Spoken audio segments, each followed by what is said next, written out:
د بنو په هویت سیمه کښې د نامعلومه وسله والو په ډزو د امن کمیټۍ 4 تنان وژلي شوي کسانو کښې پلار او زوی هم شامل دي. مقامي پولیس د پیښې په حواله نورې پلټنې شروع کړي دي. هویت تهانړې حدو مزنګ چوک کښې مخې ته راغلې ده چېرته چې نامعلومه وسله والو په یو موټر کار ناتاره ډزې کړي دي.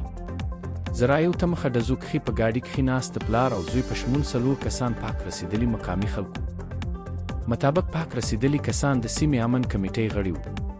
د پیښې وروستو سیمه کښې حالات سخت ککچن شوي وو او پولیس په فوري توګه سیمې ته رسیدو سره سرچ اپریشن هم کړی.